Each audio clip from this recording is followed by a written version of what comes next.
The Giants are in an absolute tailspin as the trade deadline approaches. We're going to do some mailbag questions today, talk about what could the Giants get if they sell a Carlos Rodón or a Joc Pederson? What should we expect if the team decides to buy, and what direction should we expect them to go? So it's mostly a trade deadline themed edition of the show next. You are Locked On Giants, your daily San Francisco Giants podcast, part of the Locked On Podcast Network, your team every day.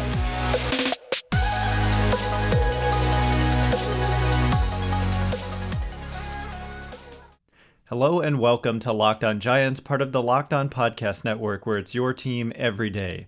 My name is Ben Kaspick, and on the show we provide daily episodes Monday through Friday, talking about the San Francisco Giants in a way that's data-driven and rational, but also simple, passionate, and accessible to all. I'm a former contributor for the baseball statistics and analysis websites Beyond the Box Score and Rotographs. I've been podcasting about the Giants since 2015, and I'm a lifelong fan. Thanks for making Locked On Giants your first listen every day. We are free and available wherever you get podcasts. And coming up on today's show, we're going to do some mailbag questions. We got a lot of questions. The Giants are playing so poorly, and the fans have questions, and rightfully so. If you're looking for reaction to how poorly the team is playing, I did an episode yesterday handing out blame and talking about who deserves the blame and who is responsible ultimately for the way the Giants have been playing recently and in the year at large. So check out that episode if you want more of my take on that. But let's just jump into some mailbag questions, some of which are related to that, but also the trade deadline. First batch of questions is about selling and the Giants selling. And Breezy says, if they trade Carlos Rodón, do you think they could get someone who would be in the Giants' top 10 prospects right away? Rodney Redburn says, do they move Rodón and Joc? And there were many questions asking essentially the same thing about, do they trade Rodón? What could they get? Do they trade Joc? What could they get? Yeah, anime consumerism. Is it time for the Giants to trade Rodón and Pederson? So Breezy's question first, absolutely 100% they would get somebody at least who would go into their top 10 prospects right away, assuming it would be a prospect that they would target, which is not necessarily a safe assumption. They might target a guy who's got like a year of service in the major leagues, obviously not a star, because you're not going to get 6 years of a star talent for 2 months of Carlos Rodón, but a quality major league player is a possibility. So do they move him? I think that they seriously consider it because of their position. Right now, they're 2 games under 500, and their playoff odds, according to Fangraphs, are close to 20%. When the All-Star break took place, it was over 50%. So this week has been disastrous and has been cut in more than half their playoff odds. So I think they consider it, and it does, to me, depend on how this series against the Cubs go and then the one game against the Dodgers. So if they just continue to play poorly, if they lose 3 out of 4, get swept even to the Chicago Cubs, and they're looking at, if they get swept, they're looking at an 11-game losing streak, and they'd be probably closer to 0% playoff odds or 10% at best. So it depends. Like if they sweep the Cubs and they gain a few games in the standings, I don't think they do sell. So it really does depend, in my opinion. And the reason for that, and there's a question about this from somebody else somewhere. It's Ryan who says, do you believe there is more benefit to selling guys like Joc, Rodón, and Flores at the deadline than committing to a playoff run and adding pieces? And to me, there has to be. Otherwise, you shouldn't do it. If you're just getting guys who could be, that's the thing. I think prospects are so overrated in the game. You need, obviously, an influx of young talent, but also when I see, okay, you traded this good player and the return, the prospect analysts are saying he has a chance to be a major leaguer.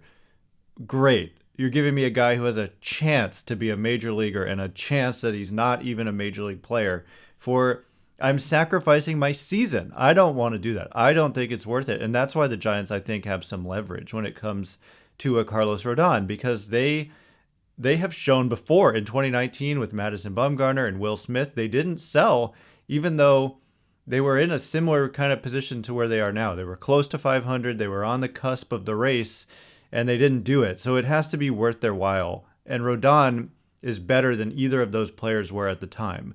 And it is, mostly a pure rental, even though he has the opt-out. So it's actually a little more risky because if he gets hurt, he can opt in, and that is not necessarily something a team would want. But anyway, Rodón would bring back a pretty solid return, but it's going to be limited because it's only a 2-month rental. When you're talking about a guy with multiple years of club control, it's not just about the talent itself. It's about the player and the contract. And for Rodón, the contract is up at the end of the year if he opts out. And so that's going to limit the return. But the Giants have leverage, and I think they could get, whether it's a really good prospect, not like a top 10 prospect in the game, but a top 25, maybe a top 50 probably, or someone, like I said, more established, but good, but not a star. For Pederson, you're going to get almost nothing. That's just the reality of the situation. I think that Giants fans have overrated Joc Pederson quite a bit this season. He's not even been particularly close to being their best position player on a team that doesn't have that many good position players. He is what his contract kind of reflects, which is a 1-year, $6 million deal. He's a part-time player, can't hit left-handed pitching, has a track record of not hitting left-handed pitching, doesn't play the field well, doesn't run well, hits righties pretty well, but he's in a deep slump right now. On the whole, in any particular at-bat where he's facing a righty, I feel pretty good about it. But for just 2 months of that kind of limited profile of a player, you're not going to get a major haul at all. So that's what I'm saying. I don't think it's worth whatever they would get for Joc Pederson to trade him. I just don't think so. But for Rodón, the other thing is the Giants can give Rodón the qualifying offer, which is, there was a question about whether it would stay, and it is staying. So once he opts out, they can give him the qualifying offer, and then if he rejects that, which he would, because it's like the same as the opt-out, the player option, 1 year, about $20 million, he would just reject and then reject again. And then if he ended up signing with another team, the Giants would get draft pick compensation. So that's an added kind of tool of leverage the Giants have here with other teams who are calling about Carlos Rodón. They really need to be like blown away in order to move him, in my opinion, given where they are in the standings and that they still have a chance this season. So the next round of questions is going to be about spending, and that is a major topic. And the question is to comment on these comments that control person Greg Johnson, the son of Charles Johnson, who is the majority owner of the Giants, that he made to Andy Baggarly in 2021, kind of talking about how they were possibly wanting to avoid large contracts. So we'll get to that question momentarily. But first, whether you're a casual card collector or looking for exciting alternative investment opportunities, the free Sports Card Investor app has something for you. As players like Adley Rutschman, Jeremy Pena, unfortunately no exciting Giants rookies to talk about. I don't know, maybe you want to check out Luis Gonzalez's rookie card. As these players make the jump to the big leagues, you can use the free Sports Card Investor app to check the prices of and buy their first baseball cards. There's never been a better time to start collecting cards of your favorite players like Mike Trout, Aaron Judge, Shohei Ohtani. Unfortunately, there's not a lot of star talent on the Giants, so these are all players on other teams, but maybe they're your favorites anyway, and maybe, just maybe, one or two of those guys possibly ends up on the Giants one day. Juan Soto among them. So with the free Sports Card Investor app, you can see the latest values for these players' cards and find great deals to build a one-of-a-kind collection. Download the Sports Card Investor app today, available for free in the Google Play and Apple App stores, or go to sportscardinvestor.com/lockedon. All right, as promised, we are going to talk about the Giants spending, which we did get into yesterday when we were handing out blame. Yes, I looked at ownership and the possibility that ownership has kind of capped spending under Farhan Zaidi because the payroll has come down to about $160 million and it's kind of stayed there. So we're going to talk about these specific quotes by Greg Johnson that are provided here. So thanks for making Locked On Giants your first listen every day. The MLB trade deadline is August 2nd, and Locked On MLB has all the breakdowns. Locked On Giants will have rapid reactions to any move made. Subscribe now to Locked On Giants on YouTube or wherever you get your podcasts so you get notified when each episode premieres. So yeah, the next question from Gobert, who says, what are your thoughts on these quotes from Giants control person Greg Johnson in the pre-2021 interview by Andy Baggerly of The Athletic? And also how we've seen some of those thoughts played out over 1.5 seasons. I'm specifically curious about the comments on how free agents are, quote, problematic, and how those mainly refer to the plethora of big contracts handed out / acquired in 2016 through 18, Cueto, Samardzija, Melanson, Longoria, McCutchen, Crawford, Belt, and Posey to a lesser extent. So yeah, I remember reading this at the time, and I remember my take at the time was that people were kind of overreacting to some of these comments. So let's just read what the comments are. Colbert was nice enough to send screenshots and highlight some of the quotes that he wanted me to discuss. So Greg Johnson said, talking about like, does ownership meddle in telling Zaidi like what to do? And he says basically no. And he says, quote, if I said to Farhan, hey, you've got to win 90 games, then you'd probably make a dumb decision by signing 2 names that are going to kill you in 4, 5, or 6 years. I trust that when our fans see young, exciting players coming up, that will create engagement and they'll buy into what we're building. Later on, Johnson continues, quote, as far as fan patience and bringing in stars and free agents, I think we have a very smart fan base.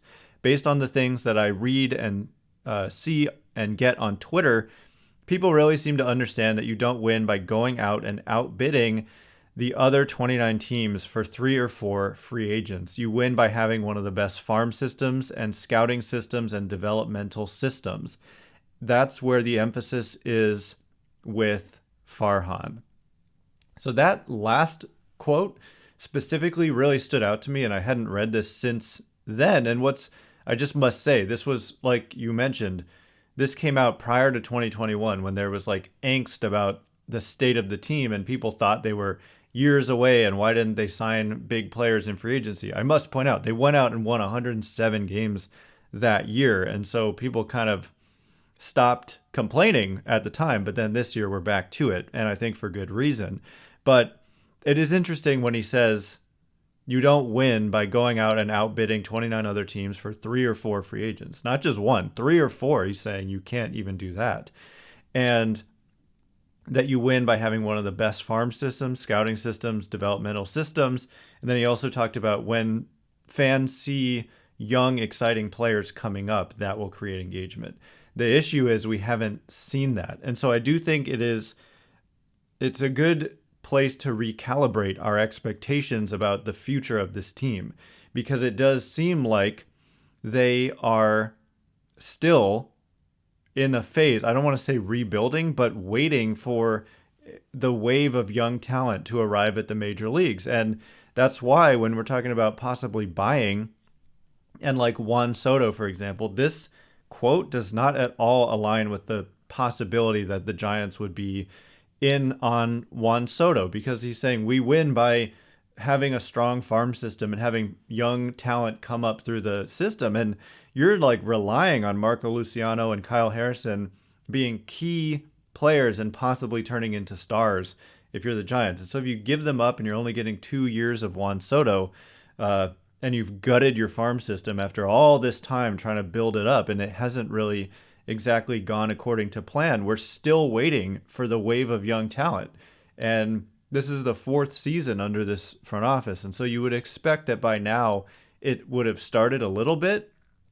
And they did kind of hit on development with Logan Webb. But it is clear like that he's sending a signal that we shouldn't expect that this is going to be a team built through free agency. And it absolutely has not been. They haven't done that at all. The only kind of significant signings they've made in free agency have been to pitchers. And even then, I mean, many of the biggest, I think all of the biggest contracts they've handed out have been to pitchers. When it's Alex Wood, Alex Cobb, Anthony DeSclafani, Carlos Rodón, and even the qualifying offer to Kevin Gausman after they had already had him for a year. So this doesn't really come as a surprise given the behavior that we've seen from them. But I think what it should do is tell us probably that they're not going to go out there this deadline, given the state of the team right now, and just give away or like ship off a lot of their best prospects for win now pieces. It just doesn't really make sense given these quotes and given what's pretty obvious, which is that they're a team in need of young talent and in need of a developmental pipeline. And honestly, you can start to say that we've seen some failure in development of young players, in that we have not seen the arrival yet of young talent to make an impact. Like, we're getting guys like David VR, and he's just not really making an impact. And I mean, what other Sean Jelly? We haven't seen him make an impact, even though he's played a little bit. Elliot Ramos, Joey Bart. A lot of these guys were like inherited. In fact, all of those that I just named were inherited. So it's a long process, but it needs to start happening. So anyway, that's just kind of my comments. I hope that I answered that. It is somewhat alarming when you look at, okay, does that mean they're not going to go out there and be players in the free agent market again this offseason, when it does seem like in last offseason they could have supplemented. That's the thing, is like they have a lot of pieces that they've cobbled together what has been by weighted runs created plus, by runs per game. They've cobbled together what's actually been an above average offense. But if you can have some studs in the middle of that lineup, complemented by, platoon guys, then that's a real recipe for success. And so if they're just like that's what I like. Greg Johnson at the time, they weren't a good team. They had just gone 29-31 in the short season, and the year before that they were 77-85 or something like that. And so once they were a good team last year, I would have thought that adding through free agency would have been, like, it's fine. He's saying you just don't build your whole roster that way. But if you already have a solid foundation, which it's arguable to say they had a solid foundation coming off of a 107 win season, that they could have supplemented it with some impact, middle of the order, everyday player talent, but they didn't do that. And so it's frustrating, and we'll have to see. At a certain point, you're just going to have to say that people are right and that they just don't want to make these big commitments financially, and that part of it is just wanting to keep payroll down, which would be really, really frustrating. And we would call them out all the time if that becomes like a recurring theme for the San Francisco Giants. It would be pretty unacceptable given the Mission Bay project and all the money that's going to come in from that. I just don't see it. I think eventually they're going to be players in the free agent market, but ultimately the proof is in the pudding. And if they just keep going out there and not making impact additions through free agency ever, then that's going to be a problem. So the next round of questions are about free agency and also the Giants potentially being buyers in this trade market. We're going to do some rapid fire, try to get through more questions coming up in just a second. All right, as promised, we are going to get to some final questions. I'm going to try to go through some a little bit more quickly, as we did have so many good questions. I'm probably going to do a mailbag again tomorrow, given that we just had so many relevant questions. There was just no way I was going to be able to get through nearly as many as I wanted to, as is usually the case, but it was even more jam-packed than usual. So Amir says, with everyone talking about Aaron Judge and even Juan Soto as impending free agents, Shohei Ohtani as well, I think a forgotten guy is Trey Turner. While yes, LA has more cash than us, we have a lot of room freed up, and I think he'd be a perfect shortstop post Crawford to be the face of our franchise and bridge. So yeah, he is the forgotten guy for me. I really am a huge fan of the game of Trey Turner. I just ultimately I think he wants to play shortstop. When he didn't get to play shortstop last year because the Dodgers had Corey Seager, he said he was kind of uncomfortable not playing short, and the Giants have Crawford signed for next year. I do not think Crawford should stand in the way of signing Trey Turner if that's the only factor. One thing I worry about a little bit is that he's speed is such a big part of his game, and speed peaks in your early 20s, and he's probably going to command a deal of 8 years. If I had to guess, 8, 9 years. I mean, Trey Turner is going to be 29, and he's just such an underrated player. I would love for the Giants to get Trey Turner. I don't think it's likely. I think that Judge probably makes more sense, given that there's more of an immediate need in the outfield for next year, and that he's a local guy, grew up a Giants fan. And Trey Turner, I've heard reports that these often prove to be wrong, but it was a legitimate reporter who said that he likely is going to want to be closer or to have spring training in Florida, where he may or may not live, I think. So I don't think it's likely, but yeah, he's a forgotten guy. Nobody talks about him.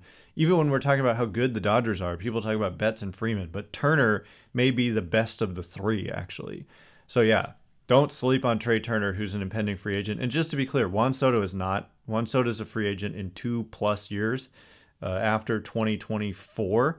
And Shohei Ohtani is a free agent after 2023. Judge is a free agent, and Turner after this season. So the next question comes from Manny, who says, knowing the Giants, they will probably sign Joey Gallo next year instead of Aaron Judge. Do you think Gallo makes sense, or is he washed? So getting to kind of rapid fire here in a way, they're not remotely comparable, right? And I get your point. Like they'll not sign the big dog and they'll go after somebody else. Gallo makes some sense not really. I just don't see the fit anymore on the Giants, given that they have guys like Yastrzemski, Luis Gonzalez, Lamont Wade Jr., all under club control for next year and beyond. And I'm just not sure Gallo would even be an upgrade given how the last year and a half has gone in New York. So probably not. I think that Brandon Nimmo makes a lot of sense for the San Francisco Giants, and he meets a lot of the criteria that they look for in a player. And so if you're missing out on Judge and ending up signing Brandon Nimmo, I think that would be a more likely and also better outcome, not than Judge, but versus Gallo. Gallo is there's serious questions about whether or not he's washed. I mean, he's a dangerous player. There's a low floor with Joey Gallo, and the ceiling is kind of capped because he's such a swing and miss strikeout issue guy. Jason says, since the team wouldn't pay to keep Gausman, can we expect that they won't or wouldn't pay to keep Rodón? How are we ever going to be good if we keep cheaping out on pitching? So I'm going to push back against this a lot, because their starting pitching has been their greatest attribute, and it's actually been pretty good. And I mean, their ERA, I think, as of a couple days ago, was second to the Dodgers only by their starting pitchers. And that includes guys like Alex Cobb and Anthony DeSclafani, and even Alex Wood having not great seasons from an ERA standpoint. But the peripherals continue to be good, which to me is not so much about luck anymore at this point. I think that time has passed where we can call it luck. It's more about the defense. And so if the team was good defensively, I think they would be even better. So they're not really cheaping out either. Like, Carlos Rodón is getting the same salary this year as Kevin Gausman, the exact same. So what they did was they just avoided the long-term commitment, but they paid the same amount per this year that Gausman ended up getting. And look at Patrick Corbin. He was very good in year one of his deal with the Nationals, and now it's just an utter disaster for Patrick Corbin. So there's a lot of risk with long-term deals for pitchers, and I would expect, to answer your question, it's not about the money, I don't think, for the pitching deals for, like Gausman and Rodón. I think it's about the duration, and I don't see them going long-term with Carlos Rodón, so it's probably going to be a similar situation where he will opt out, Giants will give him the qualifying offer, he'll reject it, and then he'll be gone. Or they'll trade him, and then they'll get something in return and probably not re-sign him to a long-term deal. So this is probably the last year in San Francisco for Rodón. If we're putting odds on it, it's much more likely than not, in my opinion. More rapid fire. Giants fan 2855. Do you see the Giants trading for Ian Happ? I could see them being interested. He would fit nicely and definitely improve their outfield hitting and defense, but he's not going to come cheaply. It is only a year and a half, and by half, it's less than a year and a half. It's 2023 plus the rest of 2022 for Happ of club control, and it wouldn't come cheap. And so that's the thing. Like when we talked about the Greg Johnson quote, are the Giants going to give up prospect capital to get a guy who might not move the needle enough to even get them in the playoffs this year? I'm not so sure. So I don't see it happening, but I could see them kicking the tires and being one of the teams interested, but probably ultimately not. Although I would be happy if they got him. Good player. So yeah, there's so many more questions. We're going to have to save the rest of these for tomorrow, most likely, unless something great happens tonight. We'll probably mention tonight's game on tomorrow's show, but also get to a lot more mailbag questions. Thanks again for making Locked On Giants your first listen today. Now make your second listen the Locked On MLB podcast. MLB expert Paul Francis Sullivan brings humor, passion, and unique perspective on every team and the biggest stories around the league. Follow the #1 daily league-wide podcast, Locked On MLB, on the Odyssey app, YouTube, and wherever you get podcasts. Once again, my name's Ben Kaspick. Check me out on Twitter at Ben Kaspick, Kaspick. If you like the show, please consider rating it or leaving a review. It helps me out a lot, so thank you in advance, and thank you to everyone who's done so already. I can't wait to be with you again tomorrow. Giants versus Cubs tonight. Thanks again for listening. Stay Locked On Giants.